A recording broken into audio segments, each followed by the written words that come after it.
Oh, hey, is this thing on? Hi, everybody. I didn't know it was my turn. I got a little feedback, so I'm gonna turn that down. Welcome. This is our sixth episode of Good Deeds for Special Needs Free Virtual Symposium, and our topic today is navigating the available resources within special education, IHSS, and regional center services. Um, I think a couple of those things may be specific to the state of California. However, that's why we have professionals and we always have people chime in. Shout out to everybody who's streaming with us. Shout out to Mr. Jordan for starting us off with that beautiful music. I'm going to actually go right into introducing my co host, Malika Mitchell. She has a master's in counseling with an emphasis in rehabilitation from Cal State University, LA. She has over 15 years of hands on experience and has held a position as a lead teacher, therapist, supervisor, program developer, independent facilitator for self determination, and a consultant. She is proficient in working with children and adults diagnosed with developmental, emotional, and intellectual disabilities. Malika recently expanded her services and developed Malika and Associates LLC to provide multiple resources, services, and programs with an emphasis on person-centered planning. And she has partnered with me in doing bringing these symposiums to you guys. So give it up again for my co-host Malika Mitchell. Hello, Hi. hello, hello. I'm excited Before, to be here. as always, people are always kind of, hey, Herb Middleton, I see y'all. Hey, Mitch Matlock. Um, I said tonight I'm gonna not talk as much because I'm a talker, so I'm gonna wait until there's some exchange with other people before I start Okay. yapping. I want to go right into introducing our special musical guest tonight. She is such a sweetheart. And I always tell her she got that good old clear and concise alto voice. And she was willing to bless us on tonight. Miss Anita Wilson, she's a 3-time Grammy nominated gospel and soul singer, celebrating more than a decade as a solo artist. After nearly 10 years of singing with Donald Lawrence and Company, Anita released her debut album, Worship Soul, in 2012, with the single Speechless leading the way in 2011. Anita's subsequent works include albums Vintage Worship 2014, Sunday Song released in 2017, and Dance Soul released in 2020. Anita is married to her best friend and creative partner, Rick Robinson, and together their family aspirations are complete as they parent their beautiful daughter, Jolie Ari Robinson. Anita is president and CEO of her independent company, Reflection Media Incorporated, and plans to continue her family's legacy with timeless and inspiring music and visual media. Y'all give it up for Miss Anita Wilson. You to the beautiful Faith Evans. Thank you so much for having me tonight. Thank you for all that you're doing. And anytime you need me, you call me. I'm a phone call away. Love you so much. Much love to Ryder.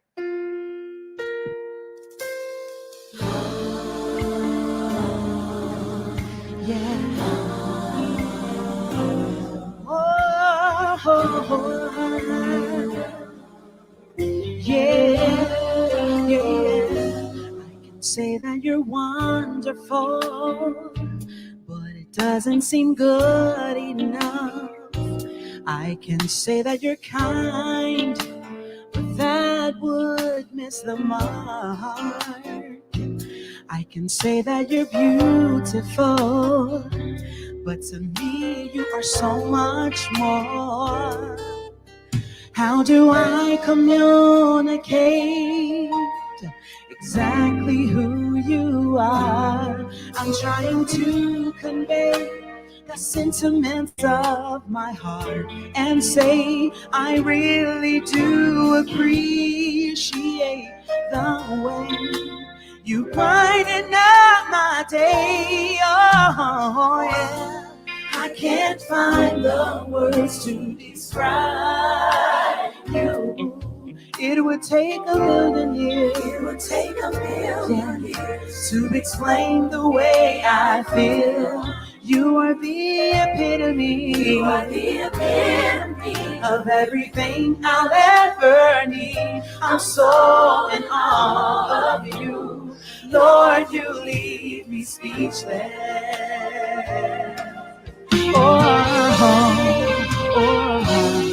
Now if I had more time, I would go down the line and name all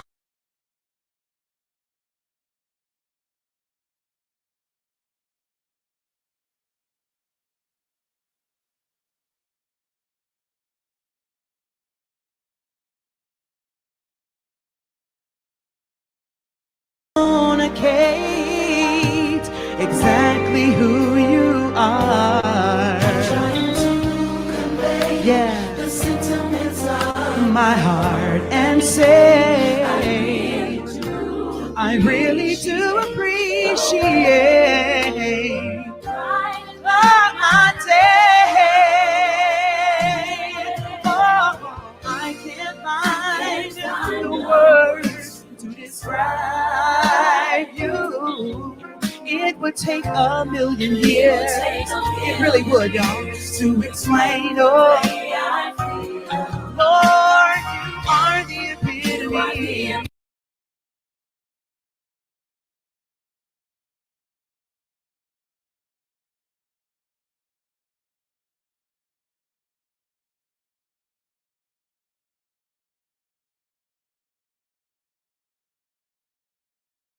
My mind, oh yes I did, and found there's no expression that can define the way you care for me. Yeah. Hallelujah. Oh, I'm searching for a word to say that you take my breath away.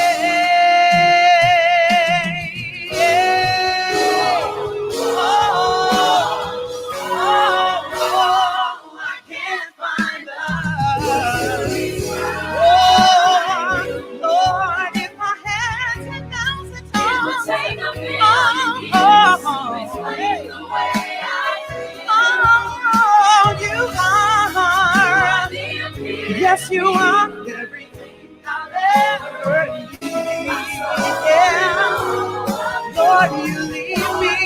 Come on, say it. I can't find. Hallelujah. Oh, Lord, you are my everything. Oh, yes, you are my God. You are perfect in every way, Lord. Of everything I'll ever need. I'm so in awe. Lord, you lead me. Say it, everybody. Speechless. Oh, come on. Say, Lord, you leave me speechless. Yeah, yeah. Has he ever made you feel like that, y'all? Come on, say it. Say, Lord, you leave me. Yeah, yeah, yeah. I just don't know what to say. Lord, you leave me. Yeah.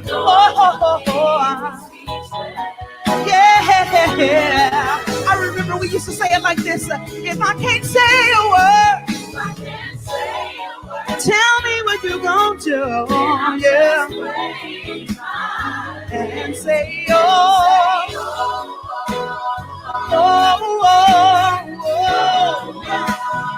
if I can't say one word, then I'll just wave my little hand. He's been so good. He's been so kind to us, y'all.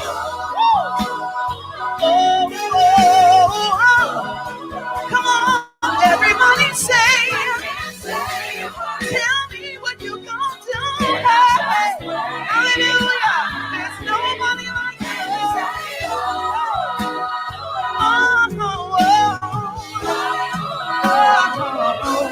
I'm so in awe of you.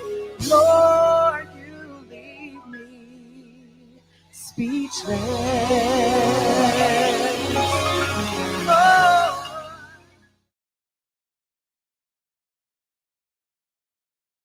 I was trying to figure out how to put emojis on this chat because I wanted to do like this.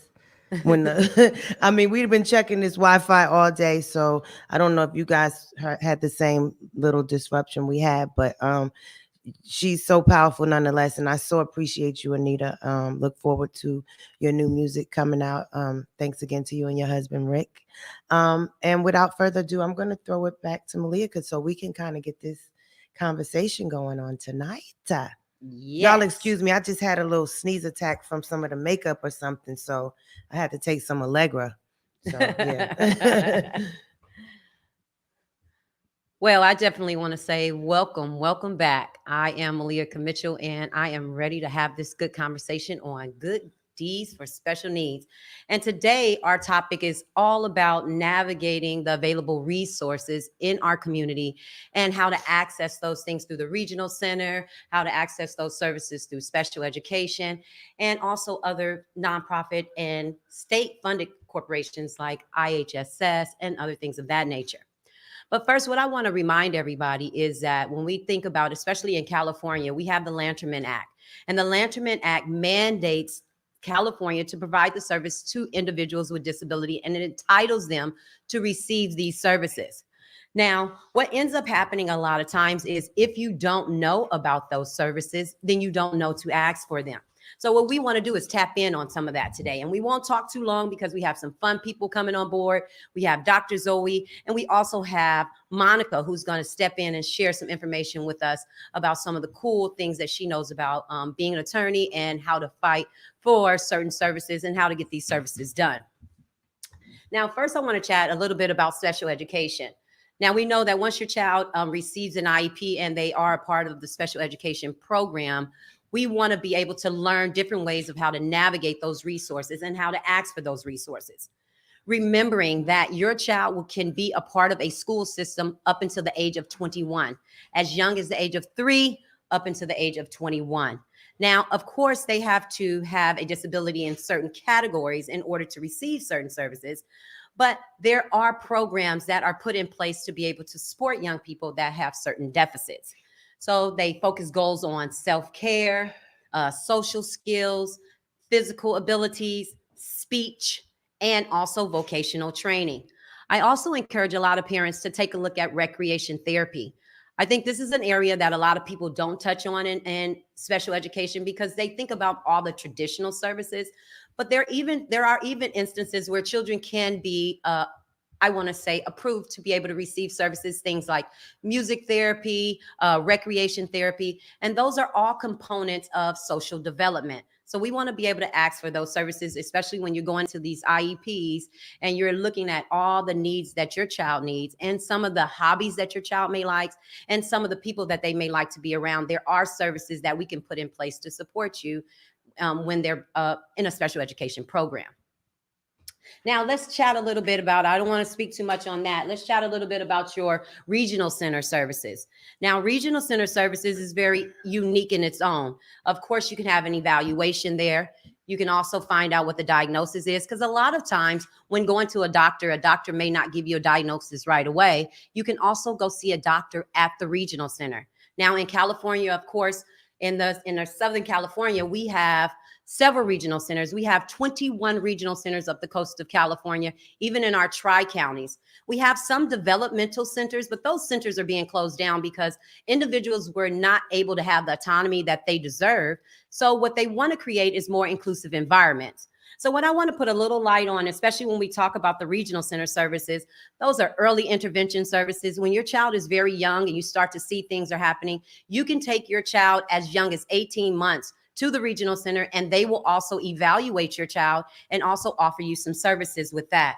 Now, there's advocacy programs. There are parent training programs at your regional centers. Now, even though all states don't have regional centers, I am telling you that California does have 21 regional centers that you will be able to access those resources all up and down the coast.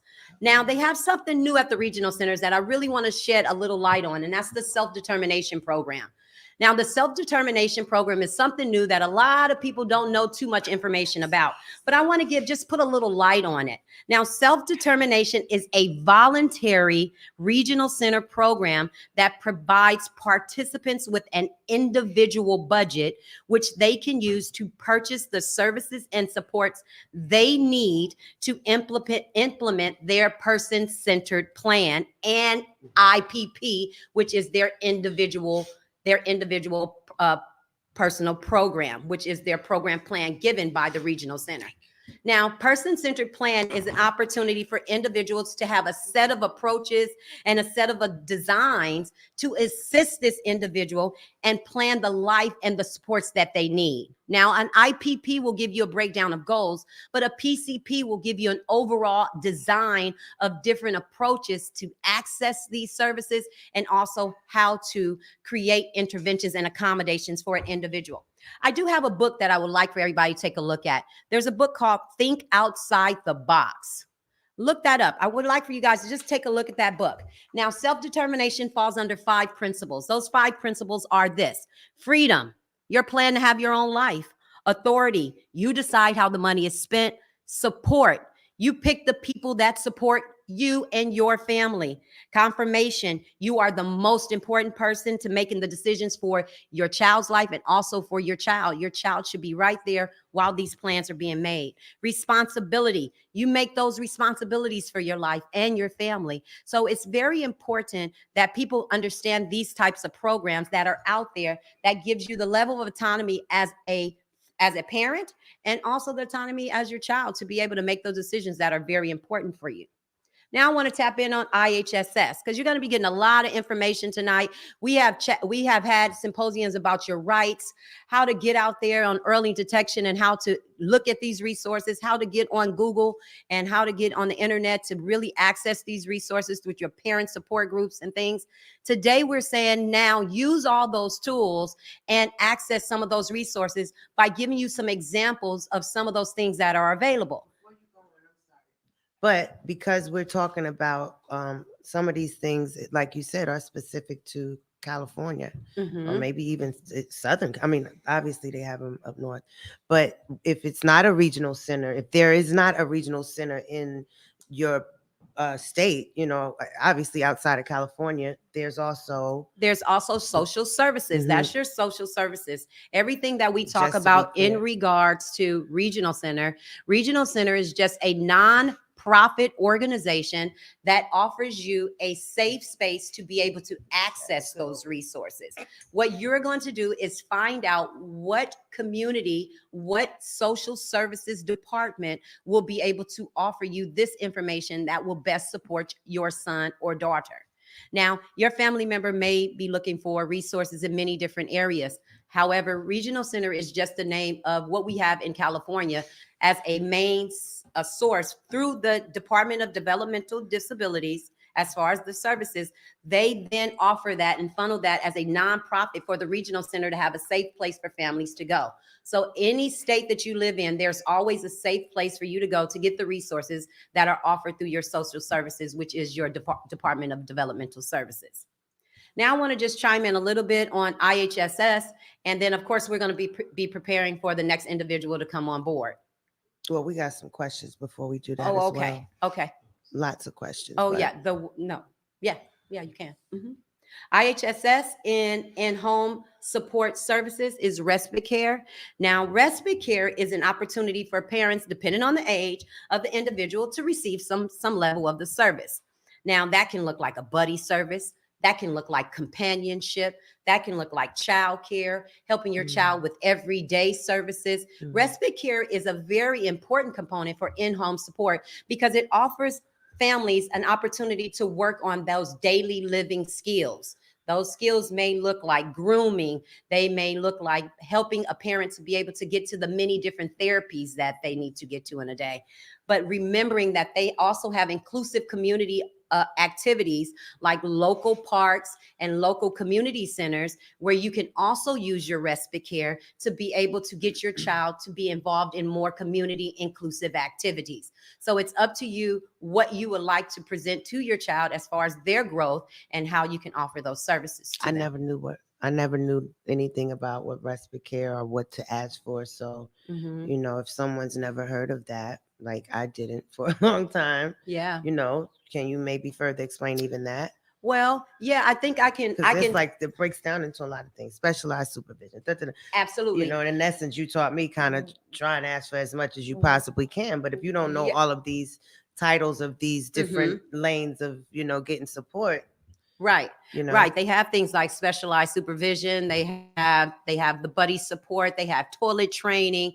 What is best you to do is to talk to your case manager. Your case manager will then refer you to in-home support services. In-home support services, these are usually third-party individuals. Once you talk to them and they let you know that you are approved for respite care, that is when you can start to explore what that looks like. Now, respite care is just as an alternative word for additional support.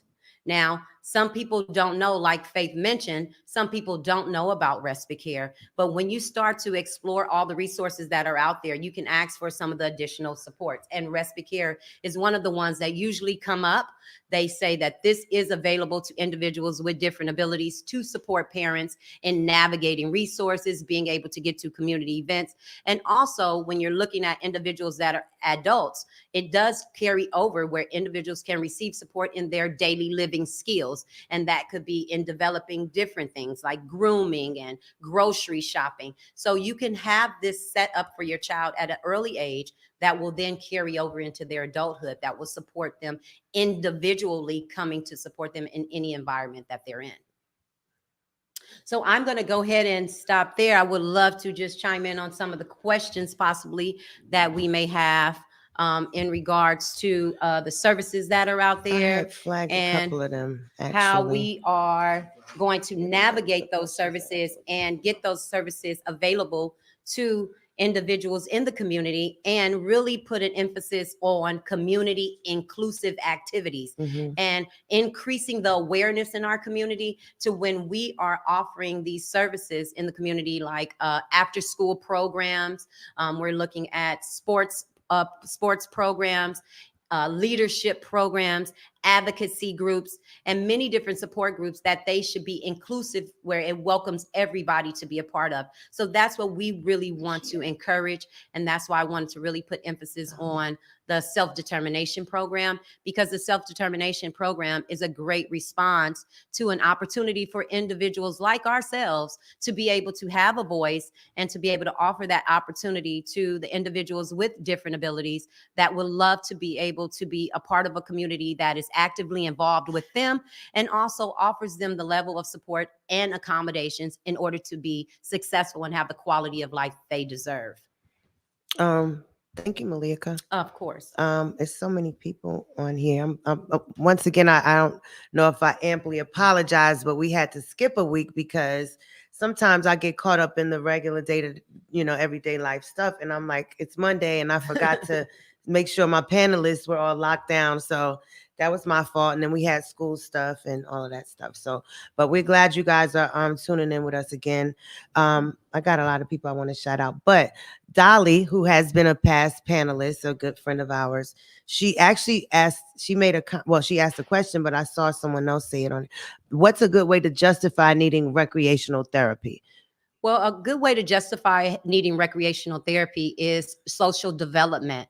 What ends up happening a lot of times is when children are in situations where they cannot have the modeling and the appropriateness taught to them, like game board playing, being able to engage in conversation. When they're in recreation therapy, they're able to be with buddies and peers, and it's a small group setting that offers a level of social development that increases communication, conversation.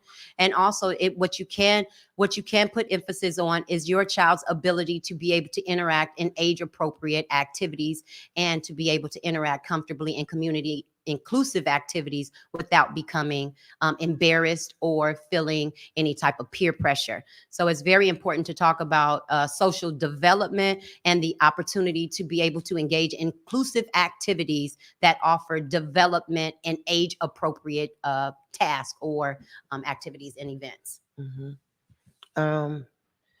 CJ James, he actually had a few things to say. He said thanks to us for using this platform and sharing information. He said when he was younger, people just labeled him as having a problem. There wasn't a lot of information or different diagnoses, I guess, for different developmental disabilities. Yeah. He also said teachers in special ed schools. Now, no, I'm reading a comment, y'all. And I know that every teacher is not like this, but he's obviously experienced teachers in special education schools. And he said they didn't care about students with disabilities or special needs. Some special ed schools are like being in correctional facilities. And I mean, I've seen a couple myself, even though we didn't attend them. But, if I was a child trying to be introduced to a new environment that was more welcoming, I've driven up to some and driven right out the parking lot, to be quite honest. But, I'm sure that's just underfunded, obviously underfunded or misfunded. Yeah. You know what I'm saying? I don't know. I can't speak specifically for that particular location, but I have certainly seen that. I mean, I've seen that in schools that aren't special ed schools, though, to tell the truth. Let's see. Well, CJ, I think you really tapped in on something really key. And that's why I'm really putting a lot of emphasis on inclusion and offering us a platform to say, hey, let's all work together to create more community inclusive activities. With that will spill over into the school system, because those teachers will see that, and children will learn to advocate for themselves as well, to be able to be interested in those things. Because a lot of times I think they take the fact that they create segregated environments, CJ, and then they try to create a what they would call a safe space. But really, safe is being with the people, being a part of the people, and being as one with the people. Mitch Matlock, I see you out there. I think I shouted out Herb. Corey Taylor, Shirley McGill, Vincent Walker, Michael Mincy, Franklin Bavard and family, Von Bouja twins. I see y'all. Thanks again to everybody. There's just a lot of positive comments. I don't see as many questions, but I don't know if I remind people enough. As always, you guys can go to info. Is it info at Ryder's Room? Yeah. info@writersroom.org. I believe I'll repeat the right one if that's not it. And any questions we don't get to, or if you have any that you Yes. didn't even put up on the chat, you can reach Malika. Her info is out. Yes. I don't know how much more time we have before we go to our next guest, but I don't see why not, because it's only just going to add to this great conversation. Well, yeah, you can definitely, if you have any personal questions before we chime in, you can definitely tap into Malika Mitchell and Associates at gmail.com. I am definitely open to any questions that you have and any exploring projects you would like to try to look at to see, okay, I really want to try this for my child or my family member. It's really about really encouraging one another. And I'm happy to say that I would love to be a part of any inclusive event that offers an opportunity to share awareness and create opportunities for individuals with different abilities. Um, well, moving right along, I guess the people in the comments can see the comments, so I don't need Yes. to really just repeat comments unless we're gonna ask questions. Um, Malika, why don't you introduce? Yes. our I guess I guest? will go ahead and jump on in here and introduce our next guest, who we enjoy having great conversation with, and that is Dr. Zoe Bartholomew, affectionately known as Dr. Behave, has dedicated her professional life to supporting individuals with disabilities. She has held many positions within special education, including being a special education teacher to now being a special education program director at Dominican University of California. In addition to her academic endeavors, she also is in private practice serving as an educational consultant who helps parents navigate through the IEP process. She is an exceptional education leader whose dissertation on the barriers of meeting the needs of special education students humbly describes the overwhelming challenges found in special education programs. She continues advocating for special education reform to ensure all students with any learning difference or disability receive quality supports and services. Welcome, Dr. Zoe. Hey, Dr. Zoe. Hi, Dr. Welcome back. Zoe. Hey, It's good to see you what's again. up, ladies? How are you? Greetings. How are you today? Good, good. Heard of some Well, of you the know how we do it, discussion. Dr. Zoe. We just want you to That's jump on right. in. All right. So, which area you want me to start on? We want to Hey, do IHSS or regional center, SPED? it's all up to you. It's the ball is in your All court, right. Dr. Zoe. Well, one thing I want to point out to you guys about the IHSS services, which is the in-home support services, I just wanted you guys to know that part of that process allows you to kind of interview the folks that you want to work with your child. So you don't just get assigned someone, you get to screen them, you get to interview them, you get to ask questions, which is really important. And you also have the opportunity to select your own person to the table. So sometimes IHSS may have a list of people that they would recommend. And usually, off of that list also entails that they have certain qualifications. So these people may have attended certain trainings and workshops and different things that can enhance their ability to work with your child. But it's very important that you interview them, and then you also want to develop a plan. So one of the things that I see a lot is we have these individuals come out, but we don't have a game plan for them to follow. We can't just make an assumption that they know what to do.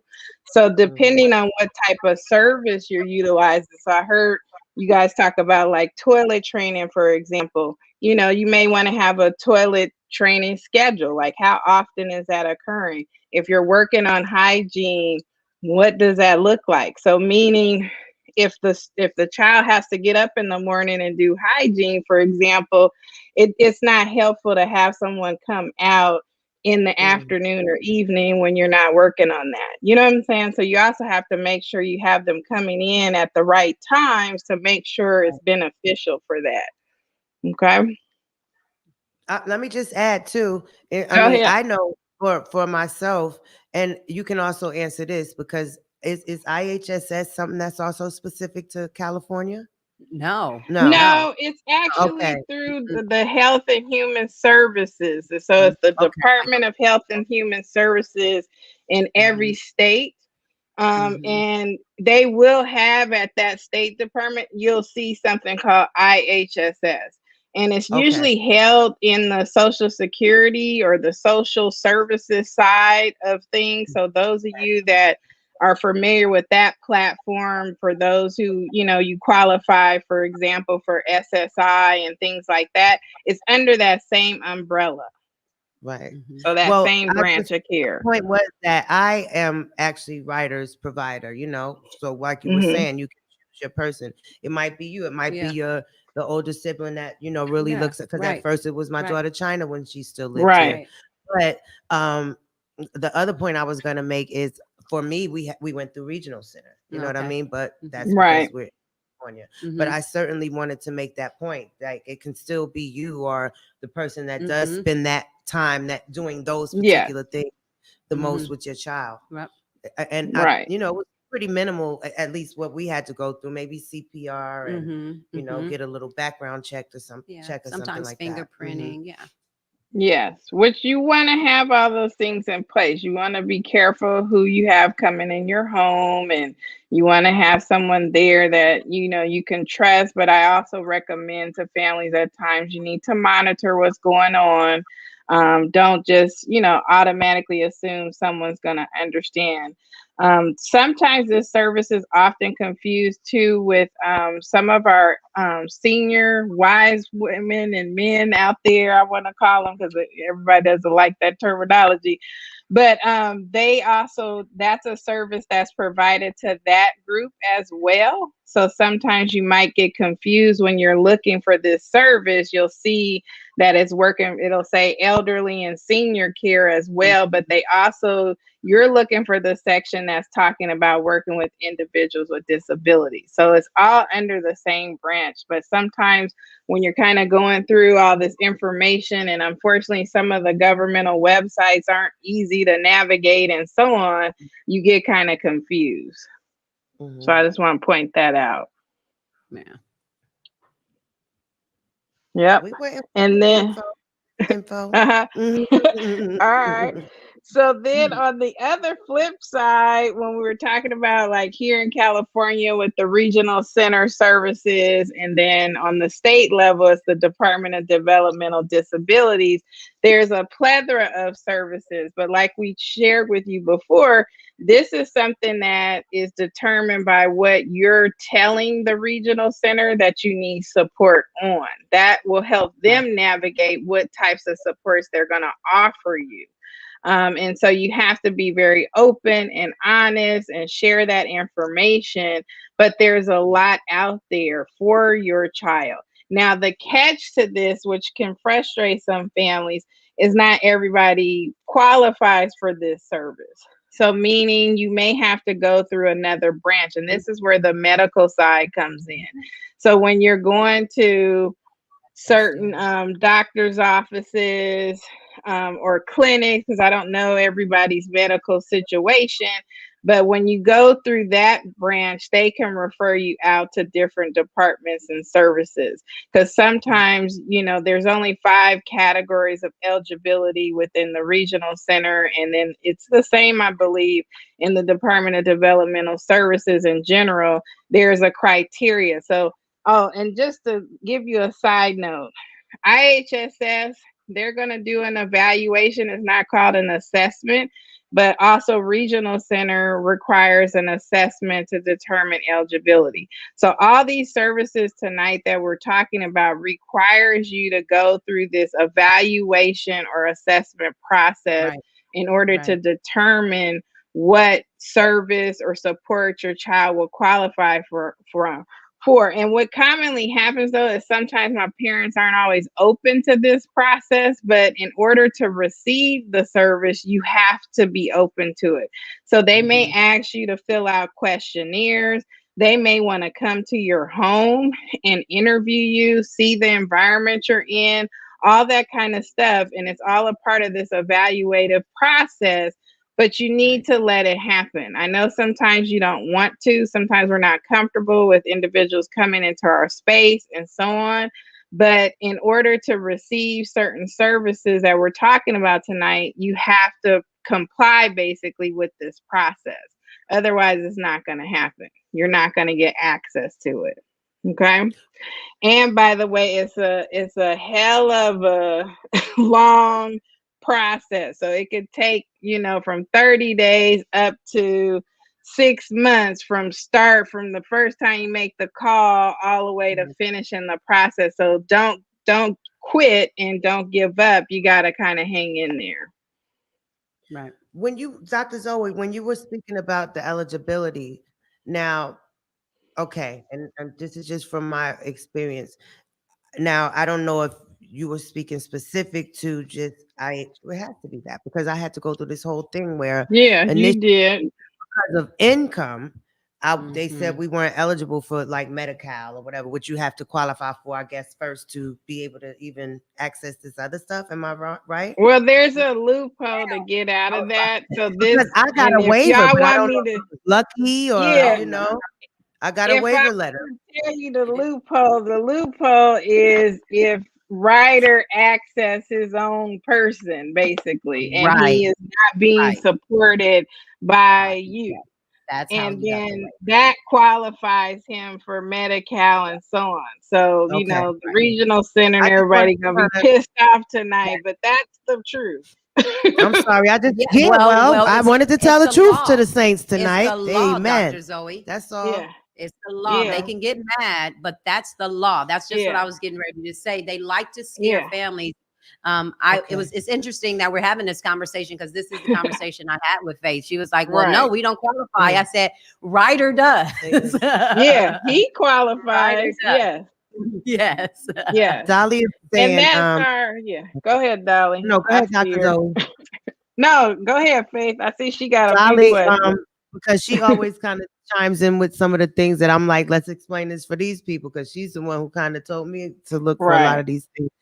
Can someone explain that, especially now, if a parent is out of work or isn't able to work as much, they may be able to serve as their child's care provider Yes, through IHSS? Yes. And she said you can always appeal definitely. if you get denied services. Yes, you Mhm. definitely can. And they're also Yeah, giving additional hours during this time Right. because parents are the teachers and parents are offering yeah, the support to their everything. children.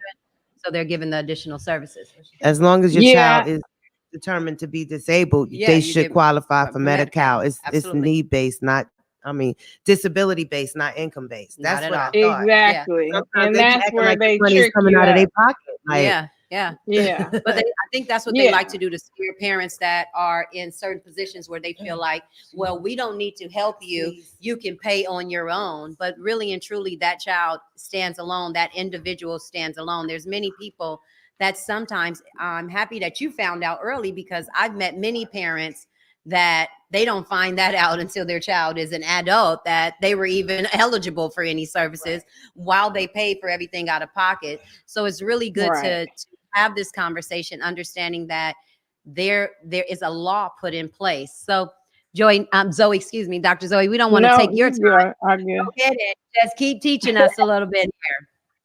Yeah, no, I was just gonna chime in too to just remind parents that this also includes you have to be open to taking them off of your insurance because you're carrying your child a lot of times on your insurance, and so they're Right. like the what they call the last resort of care, basically. And so that's where they try to trip you up, but really it's up to you to decide how you want to do it. And like I said, just be open and honest because this is a service that follows them for the rest of their lives. So this is what Right. you're Yes. preparing for. You're not preparing for just this Absolutely. one and done situation. It's a Right. lifetime support. And so, and just to chime in, just letting you know, those of you that might be tuning in other countries, I always have to pinpoint that this is a service that is a U.S. service. It's not something that's given in other countries, just FYI. So if you're tuning in and you're hearing these terminologies, this is something that's in the U.S. only. Okay. All right. And then for SPED, SPED again is that evaluative process. And when it comes to supports and services, again, you can request services based on what is offered and as you see as a need. And right now, I know a lot of my families have requested certain services to occur within the home or outside of the home. Some of my family's been coming in to the school campuses to get certain services. But there is a way that you have to ask for these services, and really it's you have to provide a rationale that meets educational benefit. So when we're looking at special education, this has to do with how can they benefit in an educational setting. That's what you have to decide. So that's that what they call the why and rationale why you're Mhm. asking for that support and service. So sometimes we get kind of confused because we have these different agencies, but you have to Mhm. remember school is about educational benefit, the regional center is about home and community, and then you have in-home support services that also works on home and community as well.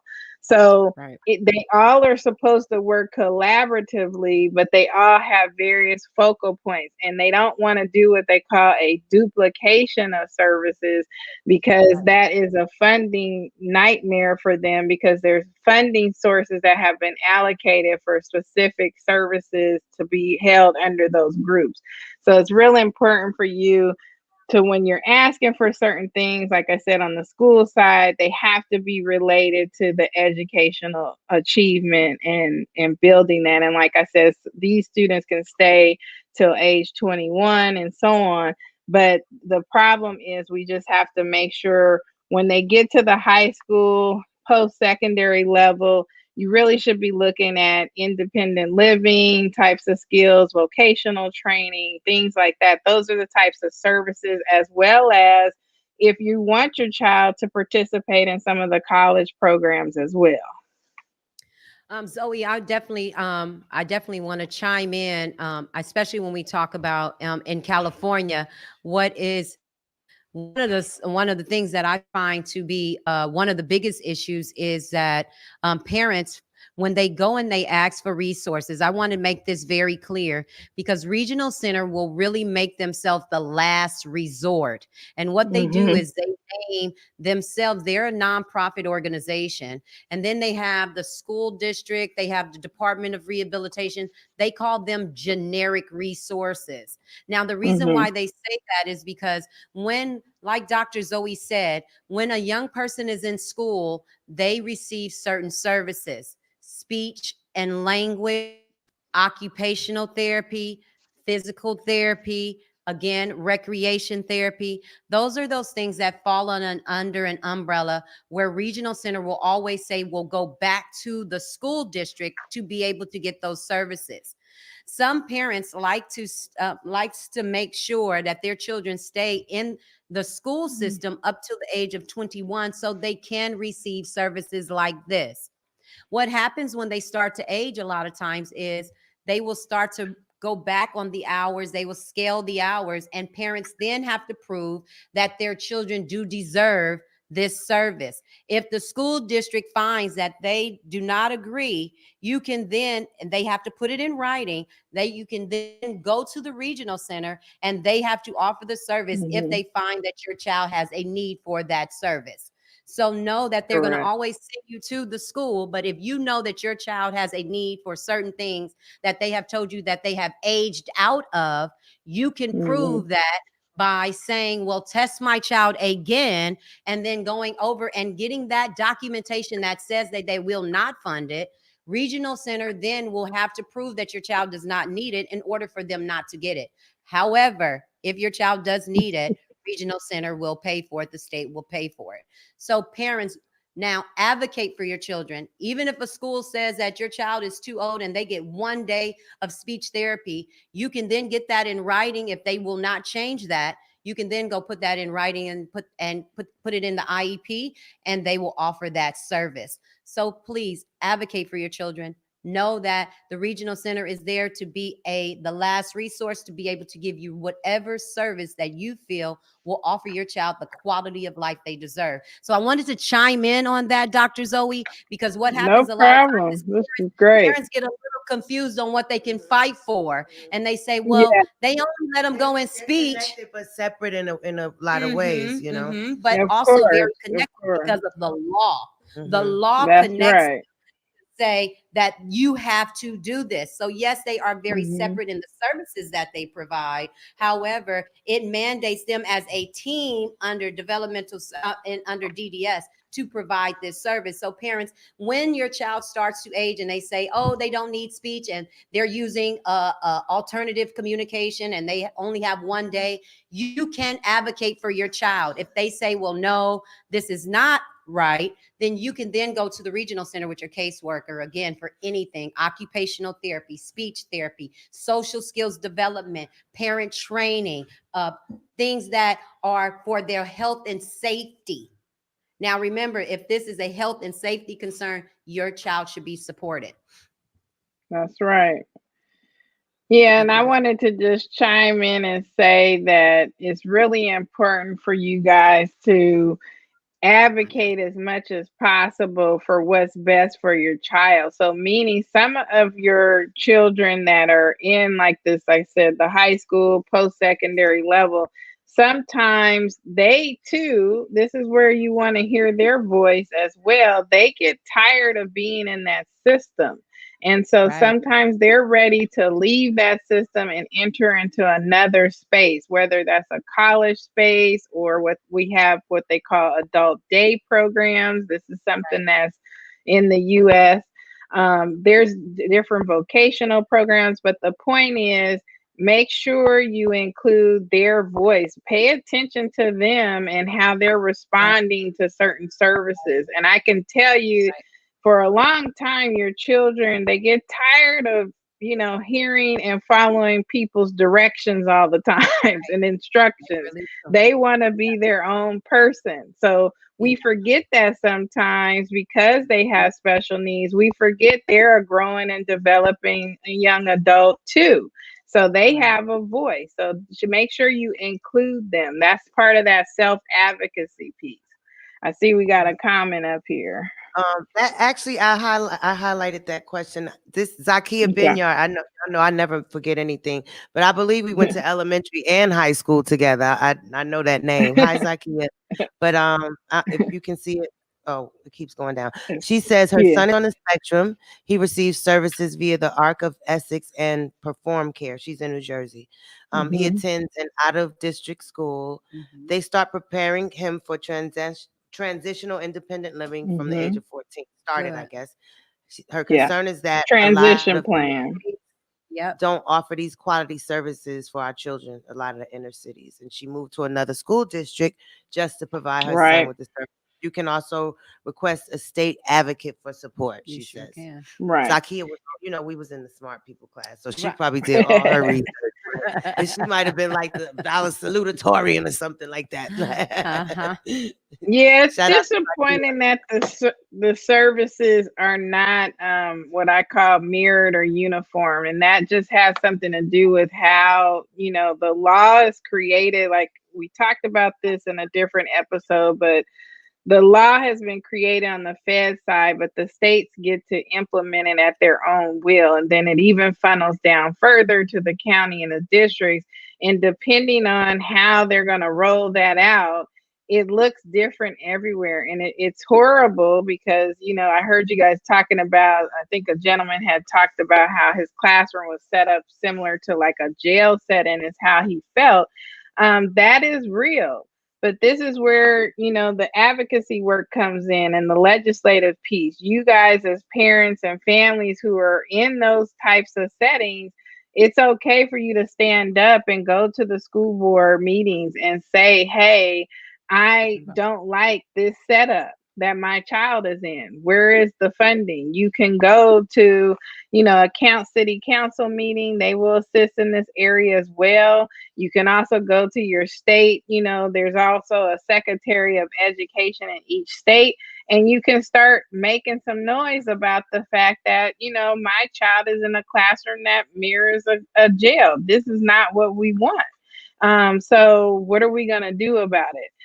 So this is the piece where how special ed began, how in-home support services began, Department of Developmental Disabilities. All of this has come from parents saying, I'm not allowing this. This is not fair. This is not right. We need equal rights. So your voice matters and you need to speak it and say something. Yeah, parents can also go to disabilityrights.org. Yep. Disabilityrights.org is another space that you can receive advocacy service. They will also help you with IEP understanding, services, how to access services and programs. So we definitely would love for individuals to go ahead and visit those websites and those resources. Again, that is disabilityrights.org.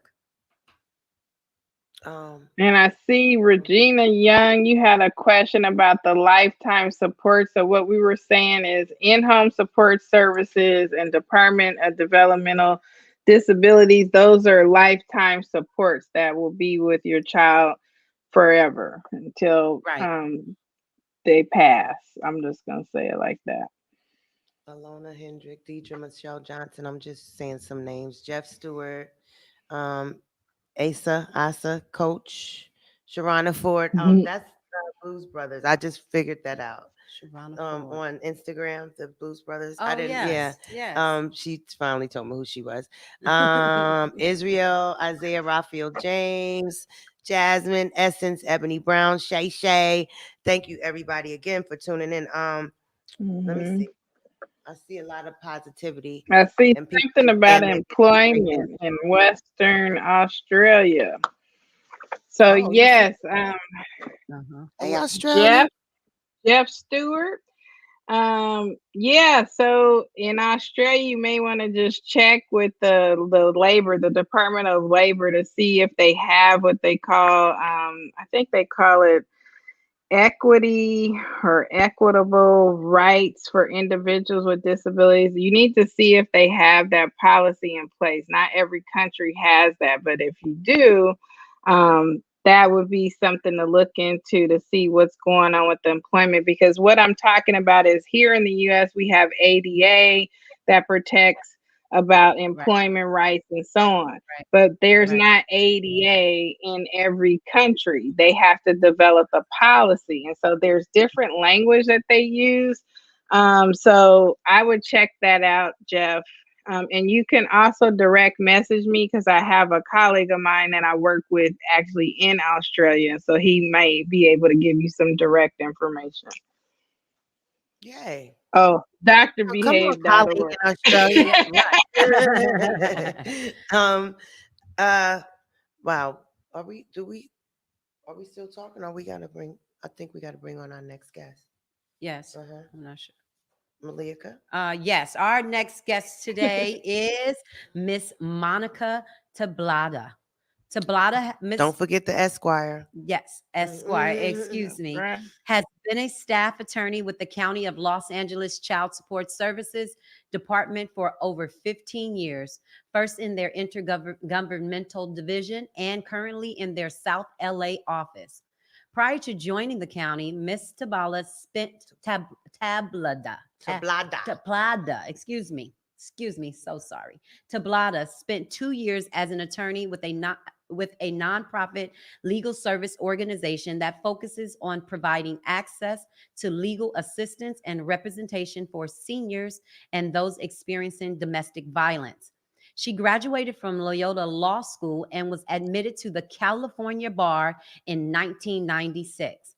In addition to her professional career, Miss Tablada focuses on her fabulous 9-year-old son, Noah, who was diagnosed very shortly after his birth with bilateral paracevilian polymicrogyria. He was also later diagnosed with Cabasis syndrome. Her continuing experiences as a parent of a child with complex medical, educational, and behavioral needs fuels her passion for assisting other parents with their own journeys and advocacy issues. Welcome, Monica Tablada. Welcome, Monica, and Welcome, thank you for joining Monica. us. Hi, thank you. It's a pleasure to be here today. Um, I don't even know where to start. I'm in awe of everybody here, and I think you all have pretty much covered a lot of what my experiences have been as a parent of Noah. Frankly, once he was born, it was like, oh, this is my calling that I've been searching for all my life. This is why I've had my past experience to be the best advocate I can for my son. Um, so let me jump right in. All really great points. The first thing I wanted to touch upon was the regional center. It seems to me that in terms of the system of cares that is in place in California, which, side note, it could be much improved, but it is what we're dealing with, and that's why we're here, is that it can start from birth. Birth to 3 years is their first program. And from personal experience, I had a social worker when he was first born, when he was in the NICU. He was there for about his first month of life. Refer him to the regional center as a family to get things in place once he was released from the hospital. But despite the fact that I had a social worker at the hospital tell me all parents can self-refer. You don't need a medical provider. You call them up, they'll send you an application. Most of the regional centers that I am familiar with have their applications online where you download them, fax them in. So once I did that, honestly, Noah had an occupational therapist because as a baby, I'm sure everybody here knows, babies' occupations are to baby and play and, work on head holding skills and whatnot. So we actually had an occupational therapist come to our home when he was 3 months old once a week. So those are, that early intervention, I think, is really key for us in terms of where Noah is now. And one of the things you touched upon again is that once he was a client of the regional center, even though it took me 3 years to find out what institutional deeming, which is what gave us that income waiver letter that allowed us to apply for Medi-Cal. Because most of the time when we think of Medi-Cal and any kind of state benefit, we all think, oh, it's income-based. My family doesn't qualify. So all you have to do really is ask your son, daughter's coordinator at the regional center for these things. One of the things that I have learned is I put everything in writing. That's right. Put it in writing, and if someone Definitely. says no, ask them to put it in writing. Yep. Because one of the things that happens is when you get a no and it's in writing, it triggers your rights for an appeal. And I'm going to call all of this as an appeal. You have that right when your medical insurance says no to something. You have that right when the school says no to something. For instance, the regional center will call it a fair hearing. Someone else will say you can file a grievance, but it's all essentially the same thing. You can turn around and say, well, you know what? I don't agree with that decision and I want it reviewed. And what I always do is whenever anybody says no to me, you nicely say, I don't agree. And this is why, and here are my supporting documents.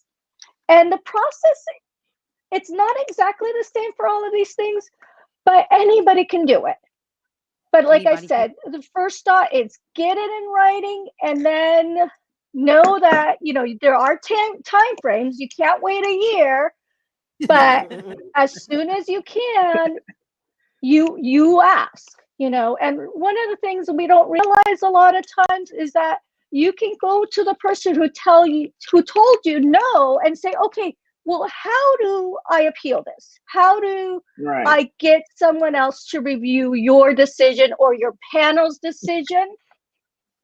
And a lot of times, unfortunately, I find that the powers that be will say no, hoping that the majority of us will go away.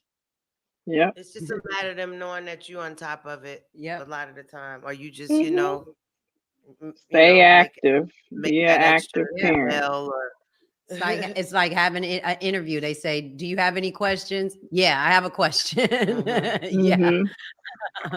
Yeah. So I know that some parents I've spoken to in the past have indicated, well, the regional center has denied my son, my daughter for services. That initial denial could also be appealed. Yeah. So there is a certain criteria that is looked at that your child has to qualify for. And if you believe your child falls within that criteria, you can ask them to take a second look. The other thing I Mm-hmm. was going to mention personally is that most of these organizations, in terms of IHSS, regional center, they will ask you for your family's financial information. And what I do personally is if they ask me for my annual income, I don't put a number. I just send them my tax returns. Because you know what? You're signing that under penalty of perjury. I'm not hiding anything. And these are my family's assets, and my child qualifies. And talking about Mm-hmm. income, keep in mind that if your child has already qualified because of that institutional letter, that your child, she is looked as an individual. So your child can't have any more than, I think it's now $2,000 a month, or excuse me, Mm-hmm. $2,000 in total assets. So if you've got family members, and I'm looking at your grandparents who want to put aside for some money, it's one of two things. You either, set up an account in your name, knowing that this is going to go for your child, but not necessarily, or if your child's name's going to be on that account, monitor it so you don't go over the $2,000 Right.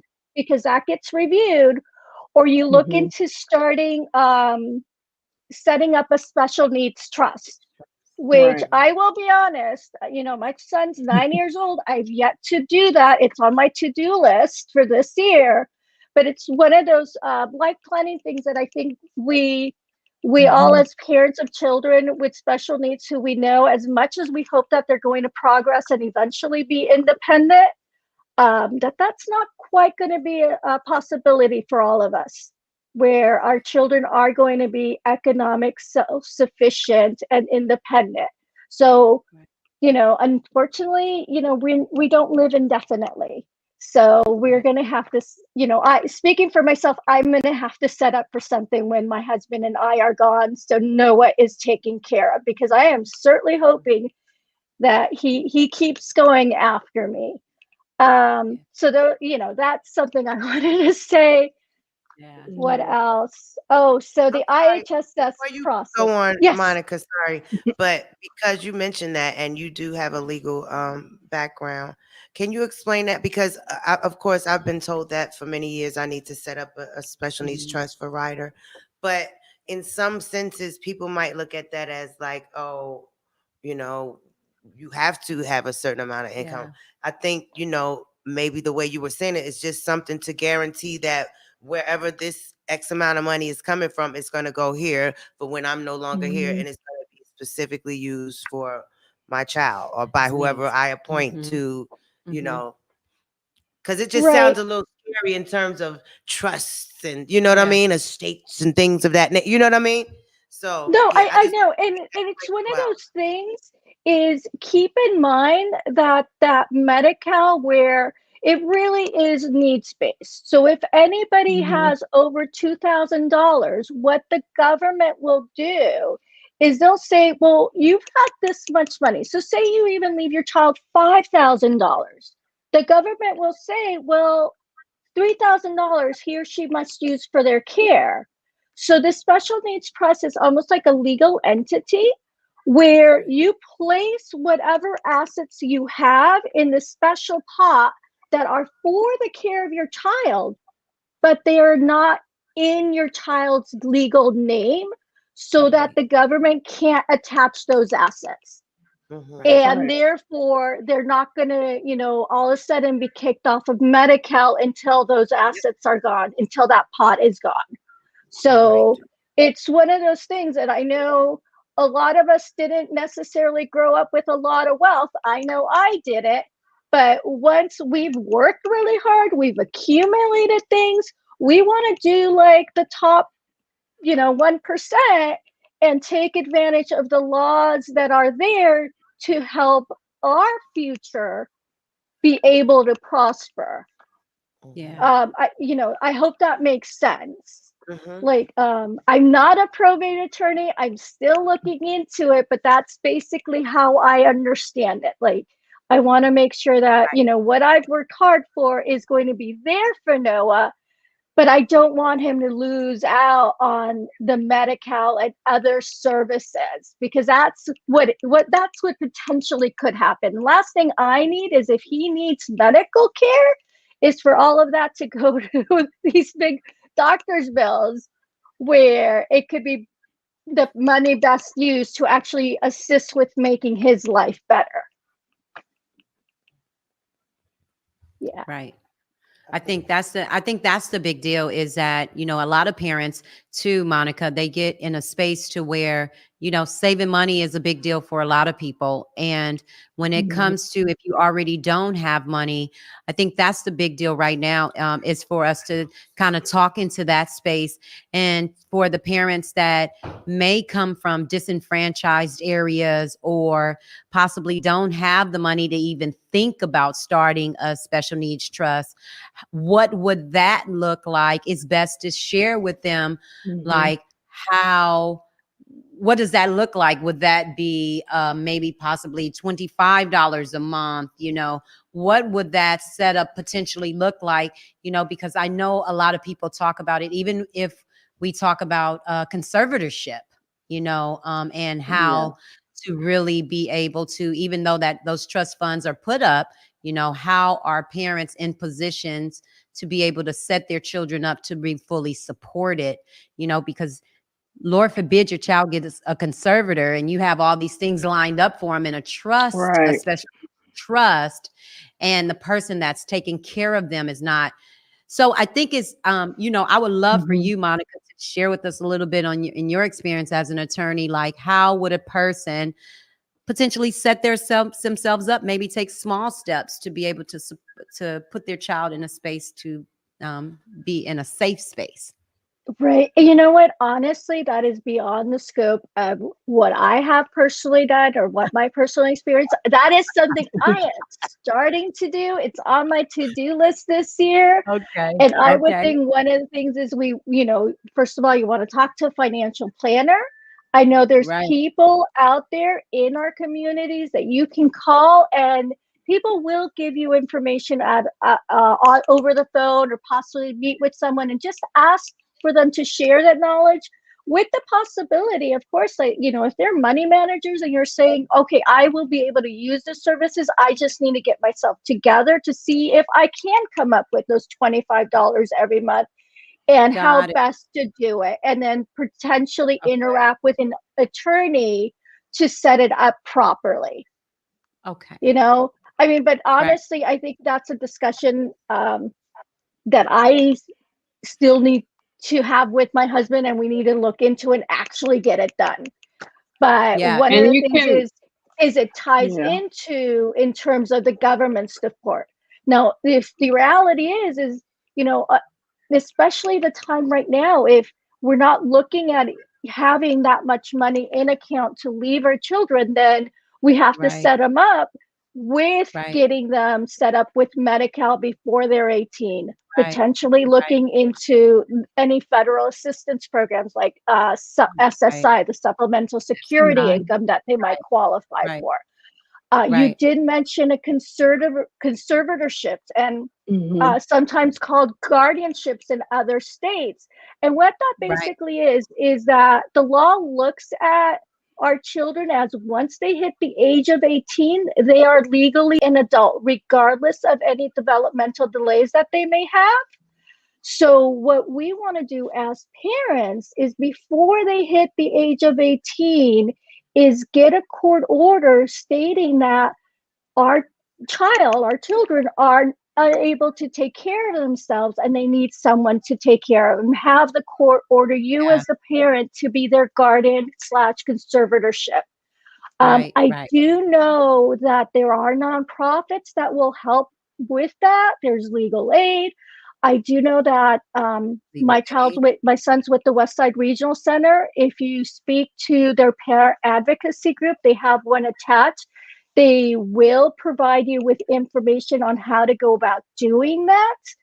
Right. A lot of it is paperwork. Luckily, here in California, we have judicial council forms, which are literally check off the boxes, fill in some information. Most of the time, filing fees are required. However, you can always ask for a fee waiver, so you don't have Right. to Oh, pay exactly. anything. And if you go to the courts, most of the main courthouses have family law facilitator offices Mhm. that will provide you with assistance on figuring out what forms that you Yeah. need, figuring out how you need to complete them. I know the Los Angeles Superior Court has a really amazing website where you can go to the self-help link on the Superior website, and it will walk you through how to fill out the forms and what forms you need depending on what legal action you want to take.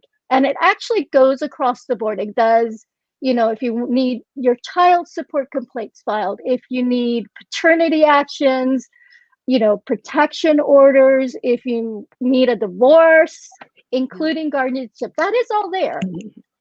Understand. And I And, know I'm and going I was far gonna afield. say, no, you're doing good. I was gonna say also for those who may have limited resources and financial needs, Disability Rights Group, which is the group we were talking about, there's one in each state.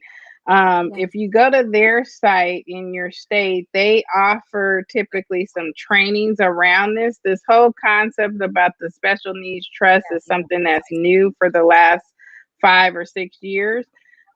So basically, they've been going around the country right now trying to educate you guys about what this is and helping you go through the process and the steps. So they're offering this, for free to help walk you through the process of how to do it. And so it's the same thing for the conservatorship too, because there's also alternatives to conservatorship. So sometimes you can't afford to Right. pay for the full conservatorship. So there's some alternatives to that. But again, that's right on the disability rights website, but go to the one for your state in particular, and you look under self advocacy and resources support. They have that information because this is something new that they're trying to roll out so everyone is clear on how to do it.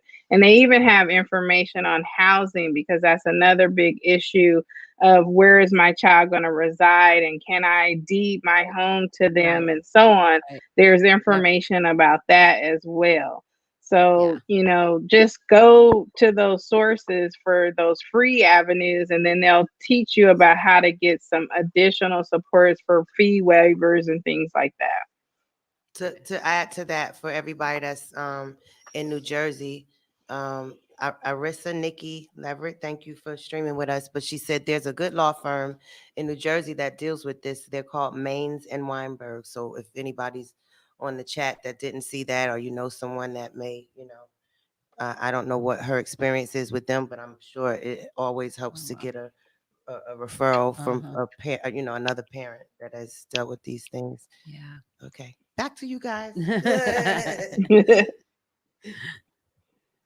Such good know, information, man. Y'all can Okay. pick up where I chimed in at. if I could add another nugget in addition to what your panels have already said, is once you have qualified for Medi-Cal, you actually have to make a separate application for IHSS. And Mhm. one of the things is that when you call, and you can go on DPSS, the Department of Social Services website, to get the phone number. And it's a little bit tricky to navigate, but you can call and ask them for the application. make sure to take down the name of the individual you spoke to and the day you called. And one of the reasons for that is once you are approved, once your child's approved for IHSS, then any benefit would be made retroactive to the time that you actually made that application, which is the date of that phone call. I think Dolly had mentioned in the comments that, and I know, I think it was, I can't remember, it was Dr. Zoe or who had mentioned that sometimes this process takes months. Yeah, So that's me. okay, so say for me it took like 6 months. That's right. That meant that Exactly. we had hours retroactive 6 months. So That's right. that's a lot of time, and that's a lot of monies that Mhm.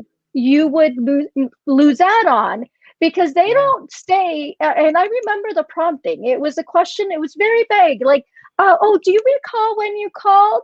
It left it open for me to say, "Oh, I don't remember. I think it was." I took out my notebook and I'm like, "Oh yeah, I called on this date and spoke to this individual."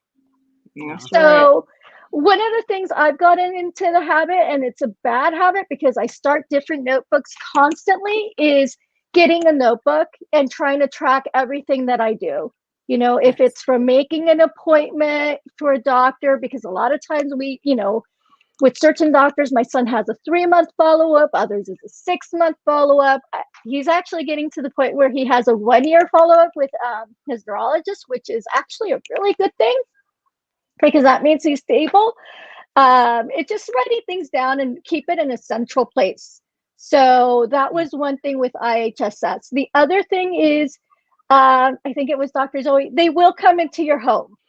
So the one thing is that for the initial assessment, they will give you notice. And for all of the evaluations, because we do get an annual evaluation with both the regional center and IHSS, they give us advance notice so we know when they're coming. So, be ready to come in. I know my regional center evaluation, the yearly, at least this year, was via email and the telephone.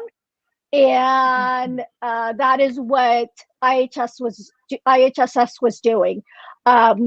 If your regional center, I know Westside had this where they had an informational class in terms of what to expect. One of the things that they recommended is that we keep a log of our daily activities because that's how they evaluate how many hours you're going to need or approve, because it's what you do in excess of a typical child. So for instance, my son has a feeding tube and we have to give him seizure medication via that feeding tube. So this is all medical care that we as parents were taking care of for Noah.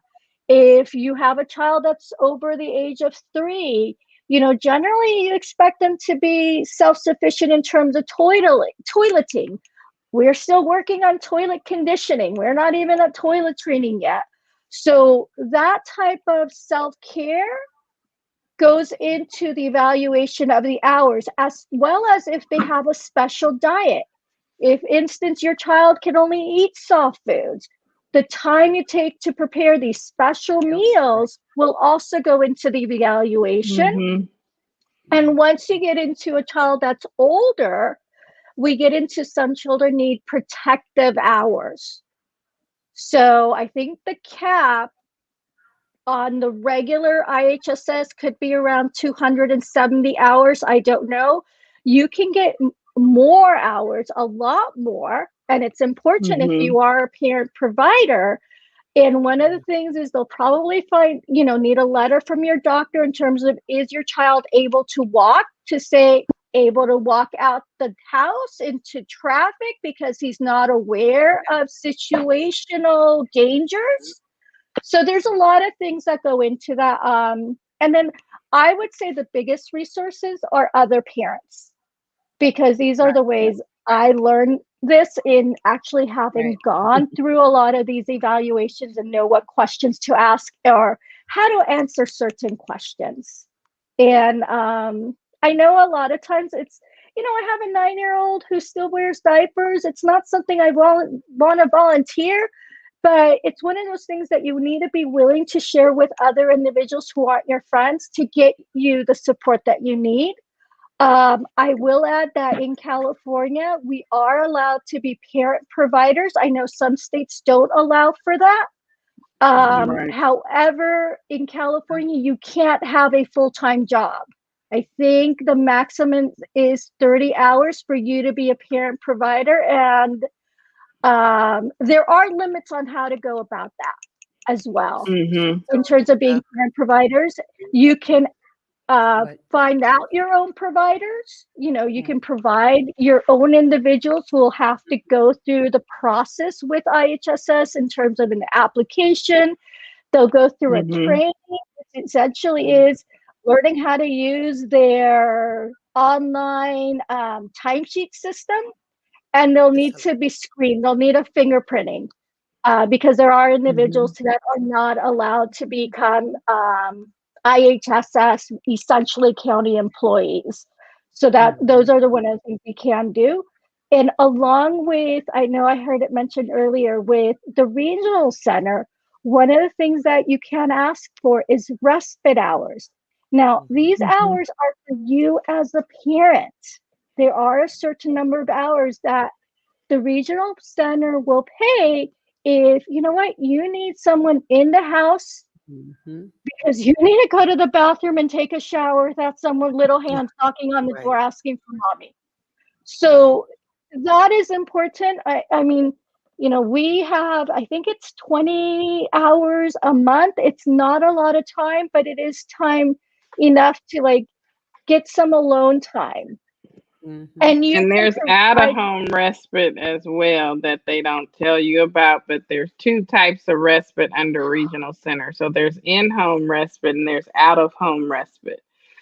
So in the out of home respite, it's pretty cool. Some counties and places actually have places where the children can go to and do activities and stuff as a part of their out of home respite hours. Even some of my adult clients, for example, I had a few that actually went on trips and actually got to stay at these places that are set up kind of like hotel situations as the out of home respite. So there's two types. You just have to be open and honest about what you need. Yep. Let me also mention really quickly because I know once we finally got that past the hurdle of, having a caseworker at regional center that was a little more open and honest and not acting like she was paying me a check out of her own checkbook. She kind of helped me to navigate and gave me the waiver letter. And once I became a part of was approved once we were approved, I was a little intimidated by that little orientation thing. But I'm gonna say this too. By the time, okay, when I first tried to do it, with the schedules changing and Ryder school stuff, I think mine was rescheduled 3 times, and by the 4th time, they were doing it via the web. So just FYI, I don't know how long that's gonna be now, but anybody that's like, you can actually do it on the web, and it's not as tedious as sitting there for it's just saying. I know for me, I was very intimidated by that. Like, oh my God, do I really have Oh to do yeah. this? Even though, I guess you gotta learn it, but it's like I've been dealing with him every day, so I pretty much know. right, I know. But at the same time, just FYI, right now, if you've been thinking about, that thing is too long, you can do it online for those that are at that point in the process. Just wanted to add that. Okay, I'm gonna shut up. I think you touched on some key things, Dr. Zoe, especially talking about in-home and out-home. I mentioned that also when I was talking about accessing those community inclusive activities and chiming in on that. I think that's the most important. And one of the fun things that I like to talk about is those inclusive activities and those opportunities for individuals to use those fundings to be a part of the community and not just dwelling in segregated environments or just in home. So it's it's nice to key in on those facts that there are community programs. There are small organizations that will take respite care. Mhm. And there's also small organizations that will offer a level of support that take the respite funding to provide Right. after school care, to provide Mm-hmm. daycare for parents, and just like Monica's mentioned, just to give parents an opportunity to be able to step away, to shower, to do simple things like grocery shopping, and just have that time for self-care. And parents really need to chime in on that. And when we talk about respite care, is how do you get that opportunity to feel comfortable enough to interview others that will watch your child or watch your family member, and you're most comfortable, because what good is it to get away if you're nervous the whole time? So it's very important Right. to find people that are very comfortable in providing a quality service for your family member. And that's where that interviewing and screening comes in, making sure you talk with them, making sure you leave them with a plan. And when I say a plan, sometimes it has to be step by step. The person needs to know that my child eats this type of food. They like to watch this type of show. They like to do this at this time. Like, you may have to be very tedious in preparing and planning that so that they know what is best for your child. So you have to give instructions to these people that you have coming in. You can't just assume, you say, hey, do this. They're not going to know that. You have to really do some training with them and sitting them down, and actually utilize some of the other service providers. That's what I've been training my parents to do, is if you have a behavior specialist, for example, coming in your home already for that ABA services, you should utilize them. Have them train that person on how to deal with behaviors and manage that, because these individuals do not receive that level of training. So they're not going to know, what do I do if this child has a meltdown or decides to run out the house or decides to strip. I mean, it goes on and on. What could possibly happen? I think, Monica, you were talking about, your child has a G tube, that means there needs to be a nurse coming in to be training that person on how to do that, so that you can feel comfortable with that person being able to do that. I was really lucky where my husband and I actually ended up spending the night at the NICU before the doctors and nurses felt comfortable enough to release Noah to us to come home. So we spent 24 hours in the setup where we had Noah with us in the room, and we were basically tested on whether or not we could take care of our child. And luckily, we found providers who we were able to train ourselves after that, because honestly, once we were out of the NICU, the less hospital visits was the better. Right. So we were able to impart that knowledge, and that was interesting. I had family members, my mother, who was just not having it. It made her nervous, a great anxiety, but I have my brother who just jumped in and was able to assist with Noah that way. And we had other providers who had some medical background. So a lot of it is just talking to other parents, talking to teachers, other therapists, because it seems like it's a small community. So other people in the behavior in the special needs community, if they don't know someone personally, they know of someone who might have someone for us. And really, that is how I gather resources, including people who come in and be part of our son's team and help us on the day-to-day. Right. And you can find some of those parent groups, you guys, that are out there on social media right now. A lot of you guys can find yourselves actually on Facebook. There's several parent support groups that are on Facebook. that is specific to your area, you just need to type that in. They may be under certain names. Like I know a group out here is called Parents Empowering Parents. And they are within a certain area, but there's groups that have these different titles, but they actually put it there like any recommendations for, a behavioral company, any recommendations for an IHSS worker, and they all kind of chime in and say, oh, I had this person or I had this company and this is my experience. So it's nice. These groups are usually private, so they'll ask you a couple of questions before you could participate in being in their group, but you'll get some really good information and local resources for yourself. So I would definitely chime in to some of those groups. Right. And I'd also like to add, like, my son's conditions are, they're rare conditions. When we were first given his initial diagnosis of bilateral parasylvian polymicrogyria, it's a mouthful. Microgyra. Okay. Yeah, we were informed that there were maybe, 70 families in the world affected. It's much more. Wow. And I found a group online, the Cabeza syndrome. I think that's a genetic sequencing mishap, let's say. And also, when we were found out that that was his syndrome, we were told that there were 20 something families in the world. And I found a Facebook group. So I have connected with a ton of families around the world, and that group's up to over 90 or something at this point. It started off small, like 20 families, and it has grown. So yeah, there's a lot of information.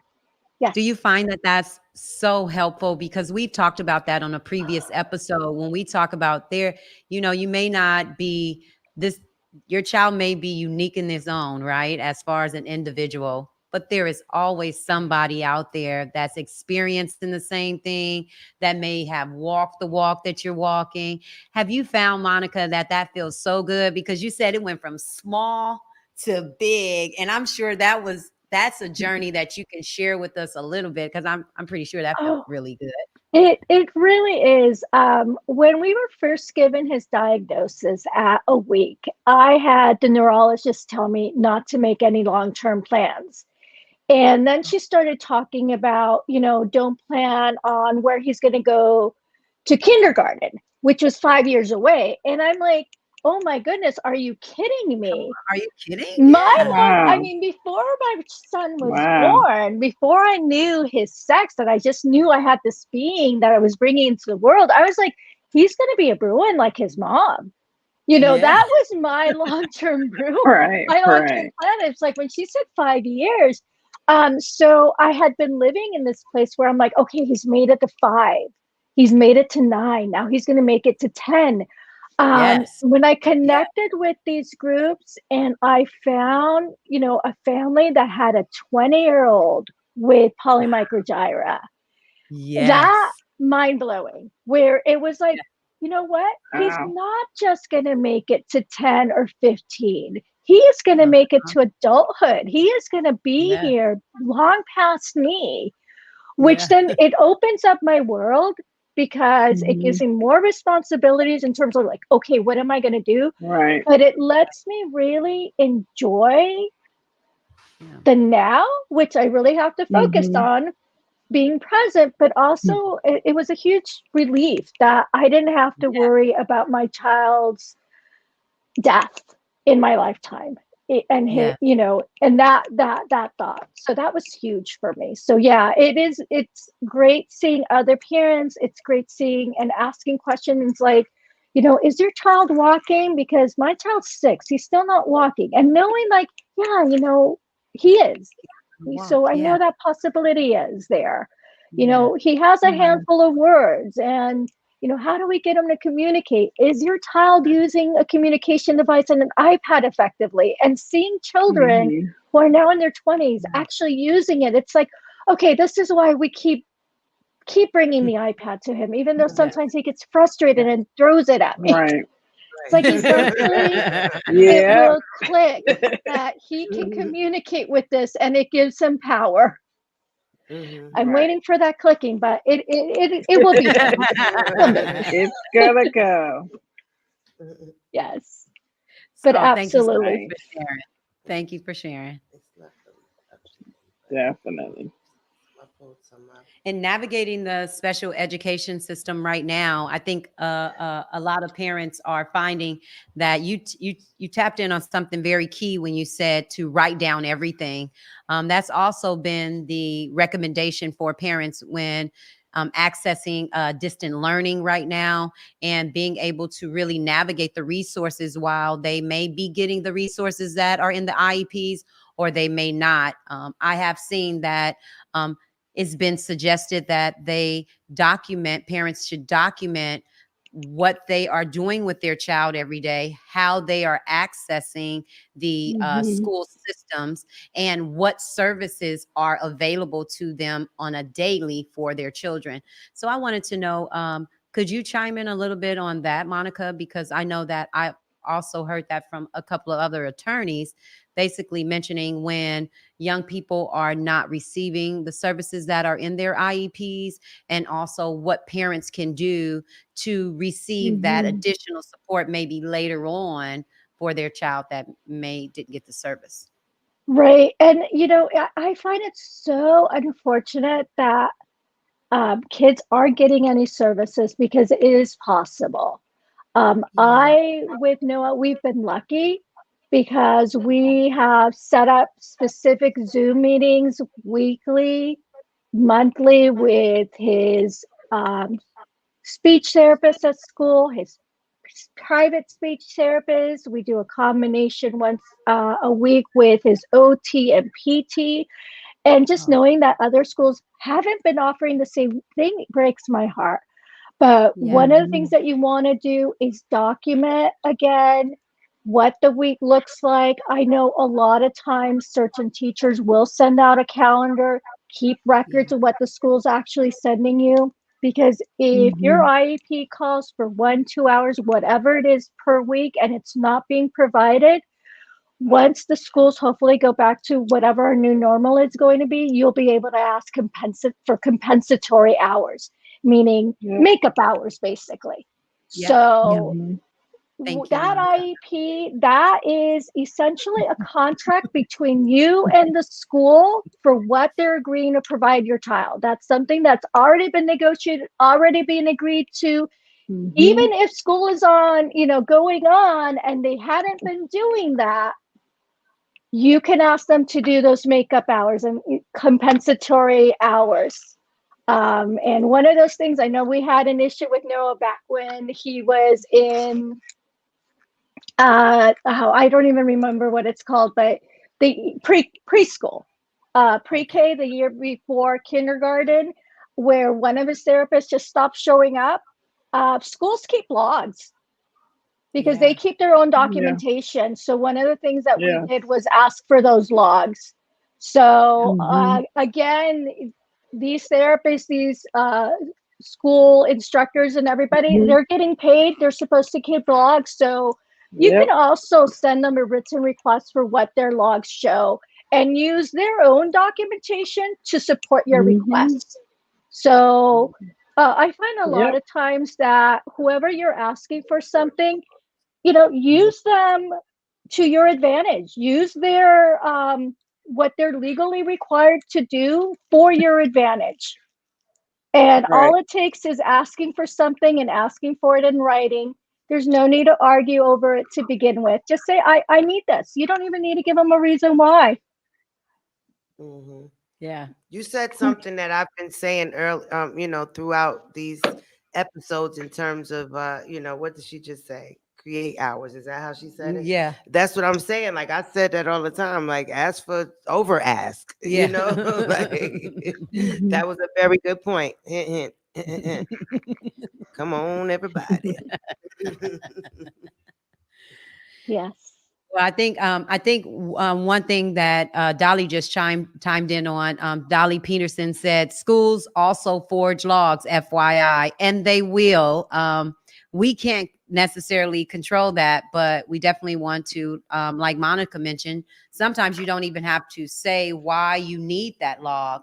You just want to keep it for your own records and just to be able to have that stuff written down. And if you have your own log, then you can keep track. But we can't really control that, but it's okay for them to know that you have the right to ask for it.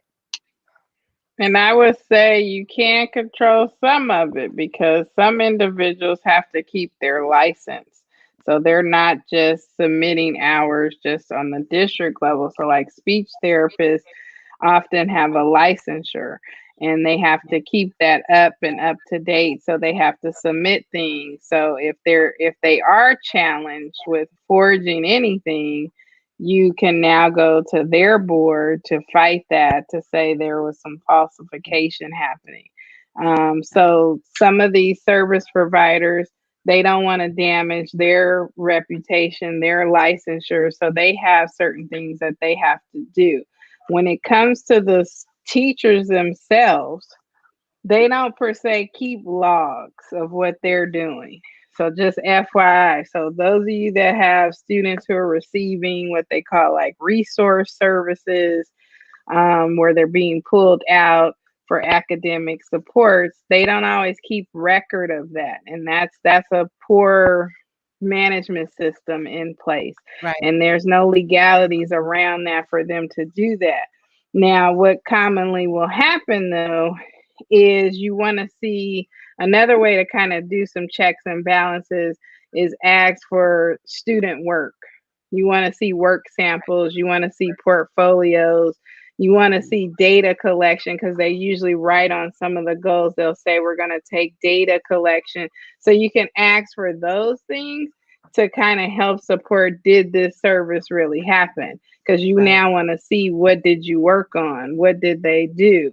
And so that's another way of doing that. I remember being in a case where a teacher told me she did everything on the dry erase board. So I said, well, that wasn't very smart. I need something that, the student actually can show their work. So pay attention to making sure they have some type of documentation system that they're utilizing, in order for you to be able to really see what your child is doing. And I think I talked about this before, but you can also consent to have a media release, to have them actually videotape engaged doing an activity, so you can verify too, to see if your child's working on certain things, that they're claiming that they're doing.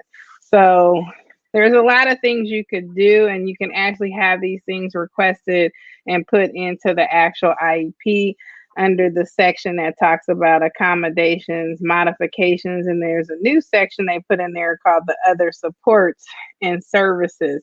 So you have to just learn how to be really savvy with what kind of requests go in there and where you're putting them in the IEP. Right. And this is the same for 504s too. There's certain things you can write in a 504 plan. Right. Okay. Zakia made a good point, which was, she said that the trickery with all of this is balancing when to be the manager of your child's care versus just being mom or dad. That's right. You're Gotta kind wearing of, two hats.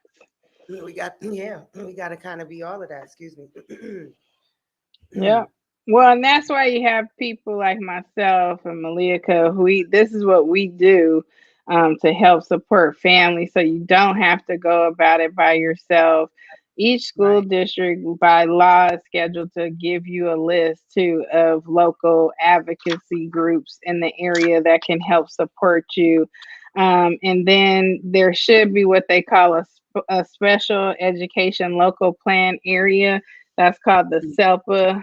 They usually manage all the SPED programs within your county or district area, but they actually have people that will come out on behalf to support you as well. So when things go crazy in the IEP meeting, you can actually contact them to have what they call a facilitated IEP meeting, and they can kind of help through that process. But a lot of times, a lot of the SELPAs are now offering advocacy supports, so that parents can know their rights, know how to speak up. And these are free services. So you need to access that if you need that level of support. And know that parents also understand that there is something called an autism support team. They're really trying to talk more about that right now, where they have a team that should be coming out to support your child, especially if your child is being able to be in a position to where they are included in some general education classes. This team is appointed to your child to come out to that school, whatever school district your child is a part of, to come out to explain to that general education teacher and to your child's team how to offer them accommodations for the disability in which they have been, that has been appointed to them. So know that there are teams out there, specialized teams that are designed, that are supposed, even though sometimes the districts don't make these teams available, if you know to ask for this team, your team can now come out and explain to the teachers and to the service providers the accommodations that they think that your child would be best comfortable with utilizing on that campus. So know that you do have an additional team that will support you, not only your IEP team, but also an additional team that will come out to kind of navigate those resources, look at those inclusion resources, and see how your child can best access those resources on that school's campus. Yeah.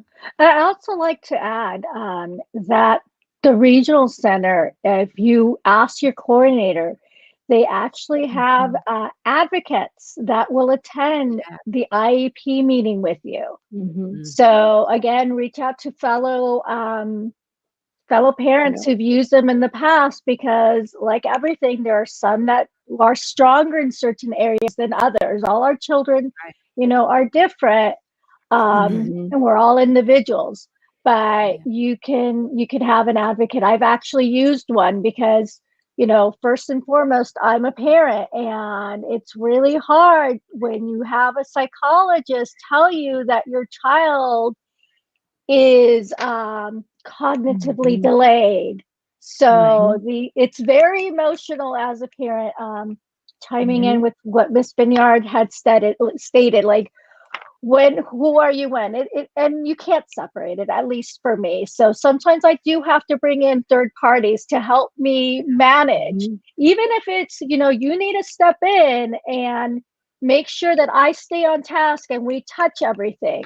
Writing is key, making sure you have everything, just a note on your IEP goals, make sure they're specific and measurable. Like we all need to know what they are, so we all know whether or not our child is meeting those goals or not meeting those goals. That is really important, because sometimes they'll say, oh, he's going to walk. Okay, what does that mean? In terms of those PT goals. And I know that's a very, silly goal in terms of other things that are going on, but specific and measurable is key. So again, and making sure, Monica, that they change, that as you That's watch, right. and revisiting those goals, that maybe if that child is not reaching that certain milestone, knowing that you can say, well, let's revisit this goal and explore it. What accommodations are being in place for my child to be successful? Is everybody on the team aware of the plan that's been put in place for my child to be successful? I think that's also a very important thing to take to kind of take a stab at sometime, is to look at those goals. And if you see that you have your child has had the same goal for 2 years, then maybe we need to revisit that goal. And honestly, if your child has had the same goal for 6 months, then we need to revisit that, because you should be getting progress reports with those IEP goals. That says if your child is doing better, if your child is not doing better, and know that you can schedule an IEP and say, I would like to revisit these goals for my child to be more successful, because I see that this is not happening. And so you can explore those goals, and you can take those goals into consideration of what you see your child is successful at doing at home as well. Right. And I'd like to add, I try to make allies, especially in the school. I try to be that quote unquote nice parent. And I will also bribe the team but I never forget that I, as a parent, am part of the team. I'm an active Right. member. And I think a That's lot right. of times, um, Yeah. the school committee, the vice principal who's there, who's the decision maker and basically the holder of those purse strings, they're Yeah. not on campus because they're managing a couple other schools. But I Yeah. do my best for my son's teacher to know me, the therapist. Yeah. I take advantage of the open house back to school. Right now, we're all online. I do that online. Um, but one of the things, and it has worked, especially when they first met me, is I bring coffee and goodies. And if I find out that one of the people on the team, is on a diet, next time I'll bring fresh fruit for her or him.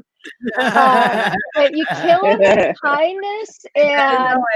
it has helped. I will tell you, because before we went to our son's school, because of his age bracket, he started at this new school during the summer, and my husband was going to school, and he got it in with the nursing assistant that wasn't doing the feeding the way we like.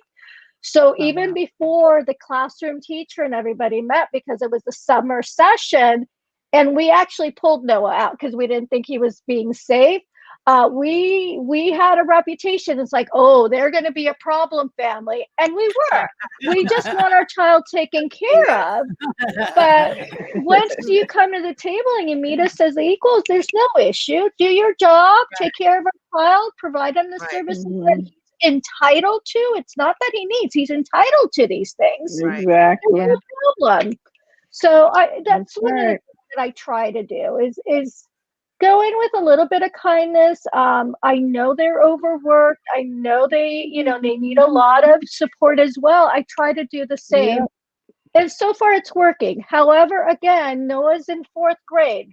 We've got a long ways to go. So No, I'm Monica, that does work. That does work. As a service provider, I must tell you that, I've said in many IEPs where that cup of juice and that bowl of fruit, it really does work. And even though you are prepared for that parent to have a lot to say, it does lighten the load when you have a nice muffin in front of you, because now you're problem solving together. awesome. So That is good to know. I must tell you to keep going with that, because it does make a difference.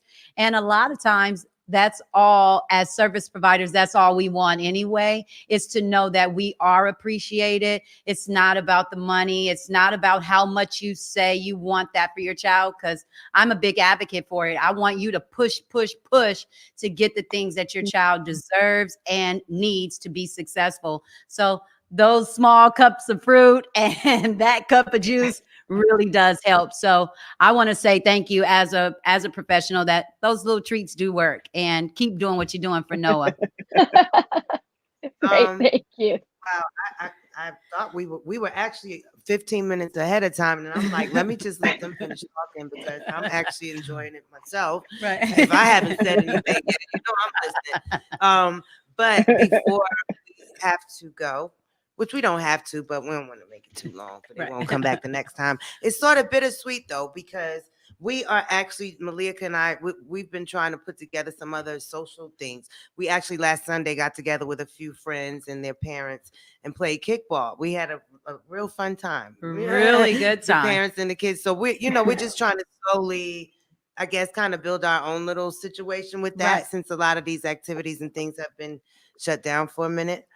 So we may take a little break from these symposiums. I don't know for how long, but I certainly enjoy doing them as much as everyone that has said they've enjoyed it. But thanks to everybody who has been a part, specifically tonight. Thanks to Miss Anita Wilson, Dr. Zoe, as always. But she always gives her info. I'll let her give that before we log off.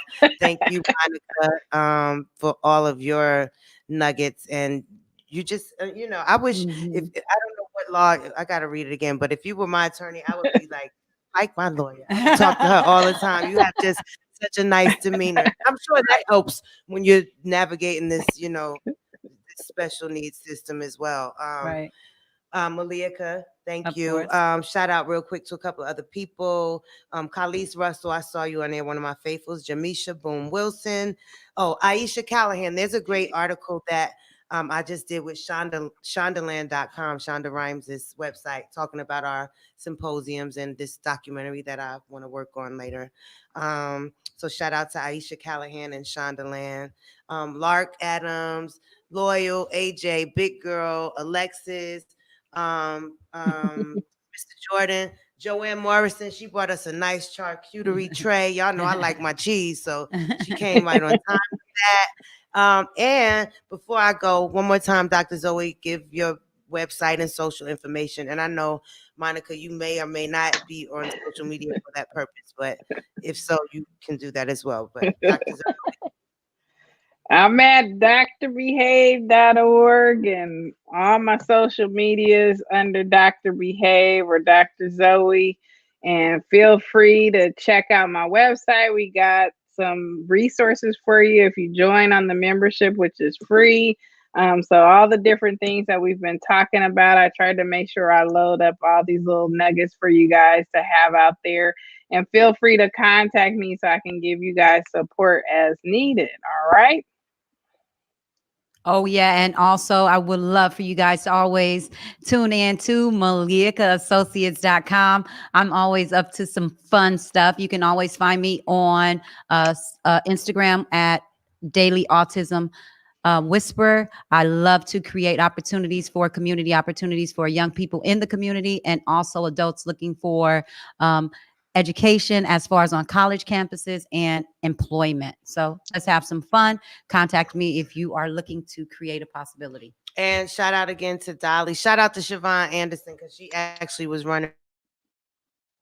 Come unplug this computer system while we were streaming. And again, everybody who's been streaming with us. Oh, my daughter China. Oh, and King Forte. Thanks for my. I kept it playing, y'all. I had on a robe before I came. I said I'm like a little kid. But to world leaders, thank y'all for my sweatsuit, my socks, my hat, my sweater. They gave me some dentures and everything, you know, all of that. But man, thank you. We had a lot of fun. Thank you. It's so much great information, Yes. and I just like the way that we kind of just chit and chat and talk about this and that. But you know, there are many important things to talk about. So once again, until we are able to come back to you guys, which will be soon, but we're Yes. gonna play a few games of kickball first. Yes. Thank you. God Right. bless y'all. That's Oh, I right. will end with a prayer since we didn't start with one. Thank you, God, again for another successful and prosperous day. And thank you for everyone who's been a part of this. I hope that many have been touched and blessed. And we ask that you just keep us covered in your name. We pray. Amen. Amen. Good night, y'all. Amen. Thank you. Good night.